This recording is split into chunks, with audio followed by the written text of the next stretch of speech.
একটি সুন্দর সমাজ চাই, শান্তিপ্রিয় একটি সমাজ চাই, যেখানে আমরা কথা বলার সুযোগ থাকবে, আমাদের সংস্কৃতি চর্চা করবার সুযোগ থাকবে, আমরা মানে শান্তিতে বসবাস করতে থাকবে, কোনো হানাহানি, কোনো মারামারি, কোনো যুদ্ধ থাকবে না। সবার কাছে অনুরোধ, আপনারা আনন্দ করেন, বিজয় উল্লাস করেন, কিন্তু উল্লাস মানে তো এইটা না যে ধ্বংস করা। আপনি যে প্রতিটা মানুষের ঘরে ঘরে আগুন দিচ্ছেন, সবকিছু লুট করে নিচ্ছেন, একবারও চিন্তা করছেন না এই মানুষটা কে? আপনারই প্রতিবেশী, আপনারই ভাই, আপনারই বোন। না, আমার কাছে তো মনে হয় যে এখনো স্বাধীনতা কিন্তু পাওয়া হয়নি।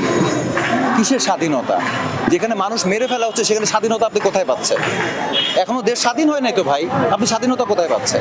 আসলে বার্তাটা হলো যে আমরা একটি সুন্দর সমাজ চাই, শান্তিপ্রিয় একটি সমাজ চাই, যেখানে আমরা কথা বলার সুযোগ থাকবে, আমাদের সংস্কৃতি চর্চা করবার সুযোগ থাকবে, আমরা মানে শান্তিতে বসবাস করতে থাকবে, কোনো হানাহানি, কোনো মারামারি, কোনো যুদ্ধ থাকবে না। তাই যেখানে আমরা কথা বলার সুযোগ থাকবে, আমাদের সংস্কৃতি চর্চা করবার সুযোগ থাকবে, আমরা মানে শান্তিতে বসবাস করতে থাকবে, কোনো হানাহানি, কোনো মারামারি, কোনো যুদ্ধ থাকবে না। শান্তিপ্রিয় দেশ চাই আমরা শিল্পীরা, আমরা যে আমাদের ছেলেপেলেরা আমরা গান করছি, আমাদের কিন্তু চাওয়া এতটুকুই, আমরা গান করব, আমরা নাটক করব, আমাদের কথা মানুষের কাছে পৌঁছে দেব, এটাই আমাদের চাওয়া। আমার অন্তত এতটুকুই চাই। স্বাধীনতা আমরা পেয়েছি 1971। এটা যেটা সেটা হলো আমাদের ছাত্রদের গণ অভ্যুত্থান হলো। হ্যাঁ, আমরা অনেকে এটাকে স্বাধীনতা মনে করছি, স্বাধীনতা মনে করলে স্বাধীনতা। হ্যাঁ, আমাদের কিছুদিন বাক স্বাধীনতা ছিল না, আমাদের আমরা প্রাণ খুলে কথা বলতে পারতাম না, তো সেক্ষেত্রে হয়তো বা কিছুটা স্বাধীনতা আমরা পেলাম। তবে স্বাধীনতা 71-এ আমি সবসময় সেটাই বলি। আর এই যে বিজয়টা পেলাম, এই বিজয়ের আনন্দ আমরা সবাই মিলে ভাগাভাগি করে নিতে চাই। শুধু একটি জিনিস চাইবো না যে বিভিন্ন জায়গায় যেটা করছে মানুষ হয়তো বা না বুঝেই করছে, সেই মানে অসংযোগ আন্দোলনটা, যেটা কিনা মন্দির জ্বালানো পোড়ানো, বাড়িঘর জ্বালানো পোড়ানো, এই সহিংসতাটা আমি চাই। এটা যারা করছেন তাদের কাছে অনুরোধ থাকবে যে আপনারা এটা থেকে বিরত থাকুন। আমরা যেটাই নষ্ট হবে সেটাই আমাদের সম্পদ। একটি বাড়ি যদি পড়ে যায় ওটা আমার আপনার টাকায় গড়া রাষ্ট্রীয় সম্পদ, আমরা নষ্ট করব না।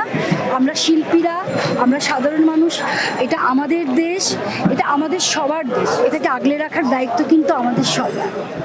দেখুন, এই প্রতিবাদের বার্তাটা হচ্ছে যে দেখুন, দেশটা কিন্তু এখন অন্যভাবে শুরু হয়েছে, নতুনভাবে দেশটা শুরু হয়েছে, কিন্তু দেশে কিন্তু হচ্ছে হিন্দু সম্প্রদায়ের উপর হামলা চলছে, শিল্পী সমাজের প্রতি হামলা চলছে। এই হামলাটা কিন্তু চাই না আমরা চাই না আর কোনো রক্ত ঝরুক, আমরা চাই না কোনো হিন্দু সমাজের ওপর, কোনো সংখ্যালঘু মানুষের উপর হামলা হোক, এটা আমরা চাই না। আমরা চাই প্রতিটা মানুষ ভালো থাকুক, সুস্থ থাকুক, সুন্দরভাবে জীবনযাপন করুক, এটাই চাই, একটা স্বাভাবিক জীবন ফিরে আসুক। কেন হচ্ছে যে শিল্পীদের উপর হামলা হচ্ছে, কেন হচ্ছে হিন্দু সমাজের প্রতি হামলা হচ্ছে, এটা তো আমরা কেউই চাই না। মত দ্বিমত সবারই থাকবে, পক্ষ বিপক্ষ সবারই থাকবে, তাই বলে আপনি একজন হিন্দুর উপর হামলা করতে পারেন না, একজন শিল্পীর উপর হামলা করতে পারেন না। এটা একটা মানুষের পরিচয় হতে পারে না। যদি মানুষ হয়, কেউ কাউকে মেরে ফেলতে পারে না। আমরা সেটার বিরুদ্ধে কিন্তু দাঁড়িয়েছি। না, আমার কাছে তো মনে হয় যে এখনো স্বাধীনতা কিন্তু পাওয়া হয়নি। কিসের স্বাধীনতা? যেখানে মানুষ মেরে ফেলা হচ্ছে সেখানে স্বাধীনতা আপনি কোথায় পাচ্ছেন? এখনো দেশ স্বাধীন হয় নাই তো ভাই, আপনি স্বাধীনতা কোথায় পাচ্ছেন? মাত্র একটা যাত্রা শুরু হয়েছে। আগে দেশটা ঠিক হোক, আমরা ঠিক হই, সমাজ ঠিক হোক, হানাহানি মারামারি বন্ধ হোক, তবেই না আমরা বলতে পারবো যে আমরা স্বাধীন দেশে আছি। মানুষ মুখ খুলে যখন কথা বলতে পারবে, স্বাধীনভাবে কথা বলতে পারবে, নির্ভয়ে কথা বলতে পারবে, তখন না দেশ স্বাধীন। মানুষ নিরাপদে রাস্তায় চলতে পারবে, কোনো হিন্দুর বাড়িতে হামলা হবে না, কোনো মুসলমানের বাড়িতে হামলা হবে না, কোনো বিপক্ষ পক্ষ এদের বাড়িতে হামলা হবে না, তখন না স্বাধীনভাবে মানুষ বেঁচে থাকবে, তখন না বলবো যে আমরা স্বাধীন। স্বাধীনতা এত সহজ না তো।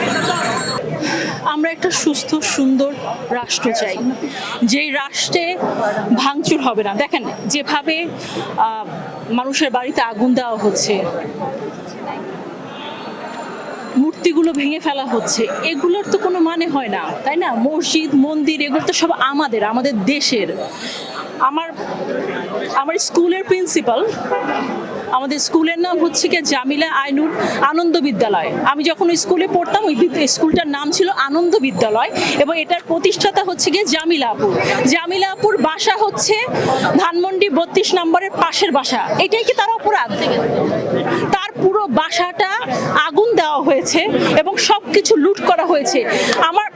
আমার প্রিন্সিপাল এবং তার হাজবেন্ড বয়স্ক মানুষ, নড়তে পারে না, তাদেরকে বাড়ি থেকে বের করে যে আগুনটা দেয়া হলো, তাদের সব কিছু লুট করে নেওয়া হলো, এর কি মানে? এইরকম দেশ তো চাই নাই। আমি জানি এখন আমরা একটা অস্থির অবস্থায় আছি, একটু শান্ত হতে হবে। সবার কাছে অনুরোধ, আপনারা আনন্দ করেন, বিজয় উল্লাস করেন, কিন্তু উল্লাস মানে তো এইটা না যে ধ্বংস করা। আপনি যে প্রতিটা মানুষের ঘরে ঘরে আগুন দিচ্ছেন, সব কিছু লুট করে নিচ্ছেন, একবারও চিন্তা করছেন না এই মানুষটা কে? আপনারই প্রতিবেশী, আপনারই ভাই, আপনারই বোন। এইটুকু তো চিন্তা করতে হবে। আর এই যে ভাস্কর্যগুলা, বঙ্গবন্ধুর অবদান তো আমরা ভুলতে পারবো না, তাই না? তার যে স্ট্যাচুগুলো আপনারা ভেঙে ফেলতেছেন, আজকে তার স্ট্যাচু ভাঙতেছেন, ঠিক আছে? আবার আরেকদিকে বলছেন যে মুক্তোর নামে একটা পানির ব্র্যান্ড হোক, অথবা সাইদের নামে একটা রাস্তার নাম হোক, দুদিন পর তো তারটাও ভেঙে ফেলবেন। আপনি যদি আপনার ইতিহাসকে রেসপেক্ট না করেন, তাহলে তো আপনার সামনের দিকে কোনোদিন আগাতে পারবেন না এবং কাউকে রেসপেক্ট করবেন না।